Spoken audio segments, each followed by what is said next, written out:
Hello, everyone, and welcome back to our discussion series. Today, we're talking about a topic that affects so many girls, even if they don't always say it out loud: beauty. What does it really mean to be beautiful today? How do girls deal with pressure, comparison, and expectations? I'll be calling on our speakers randomly to share their thoughts and real-life experiences. Let's begin. Becky, let me start with you. What comes to your mind when you hear the word beauty? Honestly, Anna, the first word that comes to my mind is pressure. I remember a time in high school when I felt like I wasn't pretty enough because some girls around me always looked perfect. Hair done, nails done, flawless pictures online. There was a girl in my class who always posted these edited photos. Everyone praised her beauty, and I started comparing myself to her. One day, I met her in person outside school, and she told me she edited almost all her photos because she felt insecure about her face. That was when I realized, even the girls we compare ourselves to are also comparing themselves to others. It taught me that beauty is not a competition. We're all fighting silent battles. Thank you, Becky. A lot of girls can relate to that. Now, Sarah, I want to hear your perspective. What's your real-life encounter with beauty pressure? For me, the challenge was body shape. When I moved to Canada, there was so much pressure to look a certain way. Small waist, perfect curves, clear skin. I remember going to a school event where almost everyone looked Instagram ready, and I felt like I didn't belong. But one day, I met this girl in my class. She was confident, friendly, and full of joy. People naturally gravitated toward her. And here's the thing. She didn't even fit the typical beauty standard. When I asked how she stayed so confident, she said, "I stopped trying to look like everybody else. I decided to show up as myself." That stuck with me. It reminded me that confidence is a stronger form of beauty than appearance. Both of you mentioned comparison, that silent struggle many girls deal with. Becky, do you think comparison steals beauty? Absolutely. Comparison blinds you. You stop seeing what makes you beautiful because you're busy looking at someone else. It steals joy, confidence, and peace. Sarah, anything to add? Yes, there's nothing wrong with admiring someone else. But when admiration turns into insecurity, it becomes dangerous. Real beauty comes when you appreciate yourself, not when you try to copy someone else. Another thing girls struggle with is being called too much or not enough. Too dark, too tall, too skinny, not skinny enough, too simple, too extra. No matter what you do, someone always has an opinion.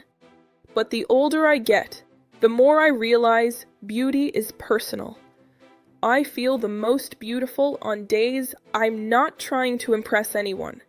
When I'm confident, clean, neat, smiling, and in my own space. That's something no social media trend can teach. I also think beauty shows up in the way you treat people. You can be stunning on the outside, but if your attitude is terrible, the beauty fades quickly. But someone who is kind, respectful, and confident, they naturally glow. And one more thing, beauty isn't about having the most expensive makeup or skincare. Some of the prettiest girls I've met simply take care of themselves. Good hygiene, clean hair, moisturized skin, confidence, and a positive attitude. You can't buy that kind of beauty. You build it. Becky, you mentioned trends earlier. Do you think girls lose themselves trying to fit in? Definitely. A lot of girls change their style, personality, and even their face just to fit a trend that will disappear in 6 months. But the most beautiful thing a girl can do is stay true to her own style, her own face, her own identity. When you embrace what makes you different, that's when you stand out. And Sarah, what would you say about beauty and mental health? Do you think they're connected? 100%. When a girl doesn't feel beautiful, it affects everything. her confidence, how she speaks, how she walks, how she interacts with people. But when she feels comfortable in her skin, her whole personality changes.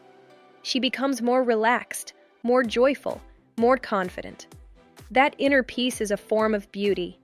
It makes a girl glow without even trying. One thing that also helped me was remembering that God didn't make a mistake when He created me. In Psalms chapter 139, verse 14, it says we are fearfully and wonderfully made. That means my beauty was already approved by God before anyone else had an opinion. When I started seeing myself the way God sees me, the pressure to look like others slowly disappeared. For me, my faith reminded me that real beauty comes from the heart. 1 Samuel chapter 16 verse 7 says, "Man looks at the outward appearance, but the Lord looks at the heart." That shifted my thinking. Instead of obsessing over outward perfection, I started focusing on having a beautiful spirit, kindness, humility, joy. Those things don't fade, and that's the kind of beauty God values. Thank you, ladies, for sharing such honest and uplifting perspectives. Today's discussion reminds us that beauty is more than what we see in the mirror. It's something God Himself placed inside every girl. The world celebrates outward appearance, but Scripture tells us something deeper. Proverbs chapter 31 verse 30 says, "Charm is deceptive and beauty is fleeting, but a woman who fears the Lord is to be praised." That means real beauty isn't measured by trends, filters, or people's opinions. It's seen in a girl who carries herself with grace, kindness, confidence, and a heart that honors God.